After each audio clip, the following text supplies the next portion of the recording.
Somewhere in a cave in modern-day Spain, archaeologists found the skeleton of a woman who died giving birth 26,000 years ago. Beside her tiny bones lay the remains of her unborn child, still curled where nature had placed it. For most of human history, pregnancy was not a private medical event, it was a shared community crisis.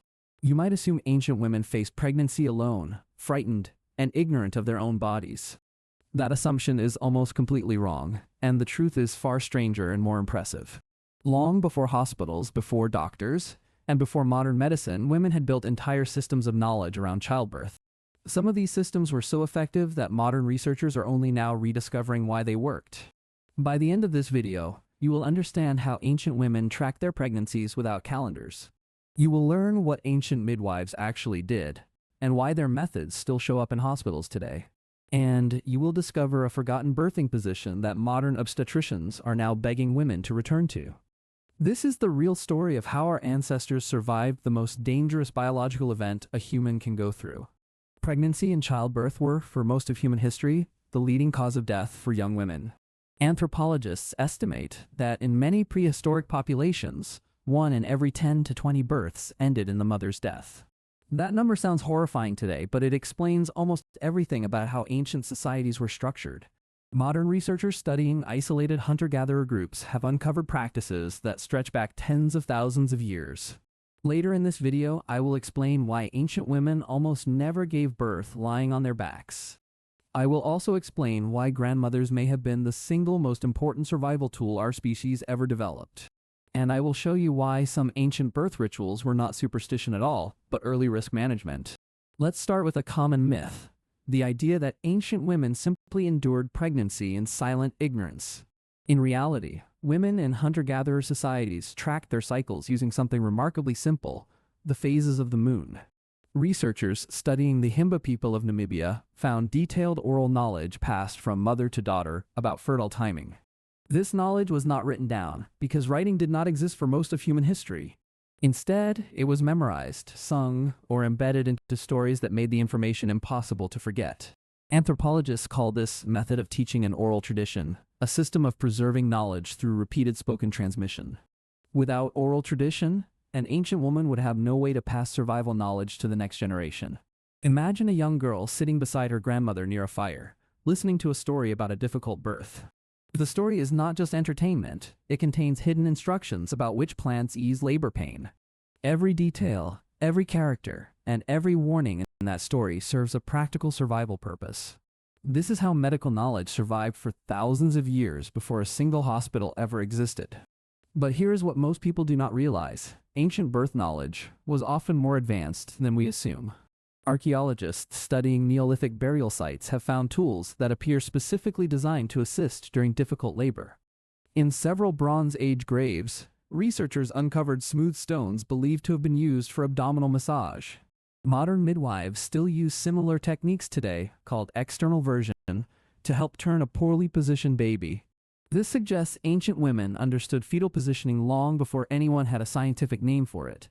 Now let's address a second myth: the idea that ancient women gave birth completely alone and unaided. In nearly every documented traditional society, birth was treated as a communal event, not a solitary one. Among the San people of the Kalahari Desert, women in labor were surrounded by experienced female relatives. These attendants were the ancestors of what we now call a doula, a trained labor support companion. The word doula comes from ancient Greek, and it originally meant a woman who serves another woman. Modern studies published in medical journals show that women supported by a doula have significantly shorter labors. They also experience fewer complications and report far less pain compared to women who labor unsupported. This means a practice thousands of years old is now being reintroduced into modern hospital maternity wards. Ancient midwives were not random helpers, they were specialists who trained for years under older, experienced women. In many cultures, this role was passed down through apprenticeship, much like a blacksmith trains an apprentice today. A midwife needed to recognize warning signs, such as excessive bleeding, breech position, or a stalled labor. Without antibiotics or surgery, her only tools were her hands, her memory, and generations of inherited knowledge. There is something even stranger almost nobody talks about: the surprising role that men played in ancient birth rituals. In some cultures, including certain indigenous groups in the Americas, fathers performed a ritual called the kuvad. During Kuvad, the father mimics labor symptoms, sometimes even lying down and groaning as if he were in pain. Anthropologists believe this ritual served a real psychological purpose, binding the father emotionally to the birth process. It may have also served a social purpose, publicly declaring the father's responsibility toward the child before witnesses. This shows that ancient birth customs were not just medical, they were deeply woven into social bonding. Now imagine a scene playing out in a forest clearing many thousands of years ago. A woman feels the first contractions and quietly tells the older women gathered nearby.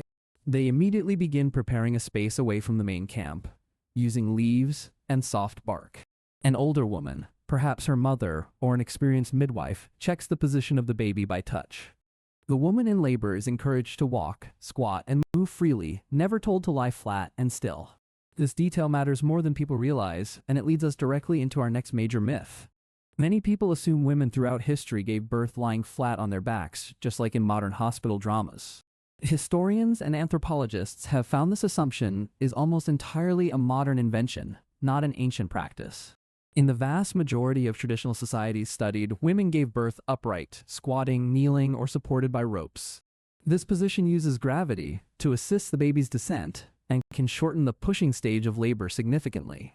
The flat, reclined position became common in Europe only after the 17th century, for a surprisingly specific reason. Historical records suggest French King Louis XIV wanted to watch his mistress give birth from behind a curtain. Doctors reportedly repositioned the mother so the king could observe, and the practice spread through royal courts. From there, the reclined position became standard medical practice, even though it works against natural gravity and anatomy. Modern research published in obstetric journals now confirms that upright birthing positions can reduce labor time and pain. Hospitals in countries like the Netherlands and parts of Scandinavia have begun reintroducing squatting stools and birthing chairs. In other words, an ancient technique, abandoned because of one king's curiosity, is now being scientifically validated again. But here is what most people don't realize about pain management. Ancient women were far from defenseless against it. Ethnobotanists, researchers who study how cultures use plants, have documented dozens of natural pain relief methods used in labor. Women in parts of the Amazon rainforest use specific bark teas believed to ease contractions and reduce anxiety. In parts of Africa, midwives used raspberry leaf preparations, a plant modern herbalists still recommend today for uterine tone. Some cultures use controlled breathing patterns passed down through chants or rhythmic songs sung during labor. Modern childbirth classes teach breathing techniques that bear a striking resemblance to these ancient rhythmic vocal patterns. This is not coincidence. It reflects a shared human discovery that controlled breathing genuinely reduces the perception of pain. Now let's explore a fourth myth, the belief that ancient women had little control over pregnancy spacing or timing. Many hunter-gatherer societies practiced prolonged breastfeeding, sometimes for 3 to 4 years per child. Anthropologists discovered that extended breastfeeding naturally suppresses ovulation, spacing pregnancies further apart without any deliberate contraception. This phenomenon is called lactational amenorrhea, a natural, temporary form of fertility suppression caused by frequent nursing. Researchers studying the Dogjuhonsi people of southern Africa found average birth spacing of nearly 4 years.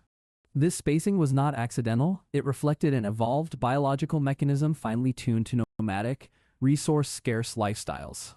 A shorter spacing between births would have strained a mobile group's ability to carry multiple young children at once. In this way, the human body itself adapted to help ancient mothers manage the physical demands of pregnancy and travel. There's something even stranger almost nobody talks about, the surprising evolutionary role of grandmothers in human pregnancy success. Evolutionary biologists proposed an idea known as the grandmother hypothesis to explain why human women live long past menopause. Most animals do not experience menopause, they remain fertile until close to the end of their natural lives. Human women are a rare exception, often living decades beyond their reproductive years. Researchers believe this happened because grandmothers who helped raise grandchildren increased the survival chances of the entire family line. A grandmother could gather food, carry toddlers, and share critical knowledge while a new mother recovered from childbirth. This support system, called allomothering, describes caregiving provided by someone other than the biological mother. Allomothering was not rare in ancient societies. It was often essential for a mother and infant survival. Without allomothers, a mother recovering from a difficult birth might struggle to feed herself or protect her newborn. This explains why so many ancient settlements show evidence of multi-generational living arrangements clustered closely together. Archaeological sites across Europe reveal homes built specifically to house grandmothers, mothers, and children under one shared roof. Now picture another imagined scene, this time inside an early farming village nearly 7,000 years ago. A young mother struggles with exhaustion just weeks after giving birth, her body still recovering from the delivery.